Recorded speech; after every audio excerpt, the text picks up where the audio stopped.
Hey y'all, this is gonna be a long one, so buckle up. But before I start speaking on this, know that I do both buyer and seller side transactions. And as a realtor, my focus is on what's best overall for the greater good. So if you haven't heard, the National Association of Realtors agreed to a $400 million settlement to put an end to the litigation around broker commission and claims of collusion. So what does this mean for buyers and sellers?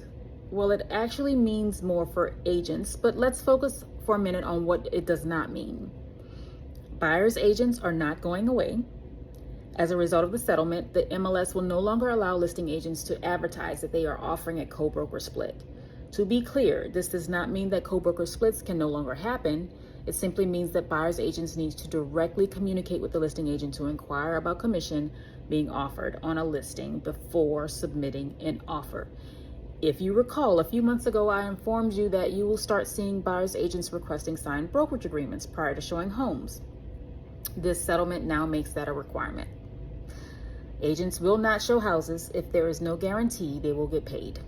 So they will be communicating with their clients in advance of showings to ensure that the buyer is willing and able to pay their commission should the seller not offer it. Something else I want to speak on. The Justice Department essentially said that they wanted buyer agent commissions to be paid by the buyer. Well, in my humble opinion, that in no way helps buyers. Buyers are already expected to pay a down payment, inspections, appraisals, closing costs, and now they're being expected to pay buyer broker commissions. How will this make it easier for people to purchase? It's simply creating another barrier to home ownership. And what does this mean for VA buyers? They are not allowed to pay commission. Will the rules around VA loans be changed to allow for this? Will lending allow for commission payments to be financed, even if it's above the appraisal value? But how is that even good for the buyer? So let's talk about why buyer brokerage exists in the first place. In the past, buyers were working directly with listing agents. Well, what do you think was the result of that? Their best interests were not at the forefront of the process. Why? Because listing agents negotiate in the best interest of their clients, the sellers.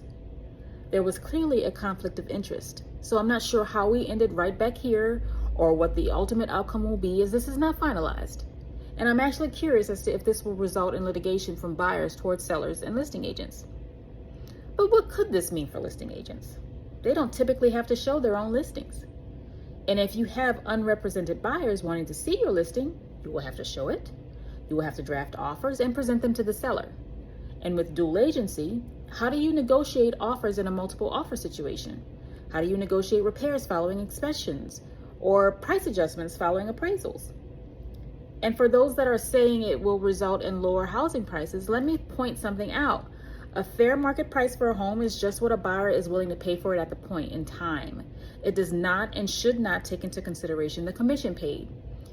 It is possible for a seller to lose money when selling their home, but if they're choosing to inflate their price to compensate for paying for commissions, that's on them. And as we all know, a seller does not have to use an agent to sell their home. They can do it themselves as an FSBO. But because sellers typically receive less money for their home if they choose that route, the home usually takes a lot longer to sell due to insufficient marketing. They have to coordinate showings and conduct negotiations. All that can be a hassle. So they hire a listing agent. But if anyone seriously thinks that sellers will now price their homes lower as a result of this lawsuit, they won't. Trust me, sellers that are not willing to pay buyer's commission, they see this as more money in their pocket, not a reason to price their home lower. But only time will tell. So I'm curious to your thoughts on the settlement. Please like, comment, share. I'm Allie Harris, real estate professional. Have a great day.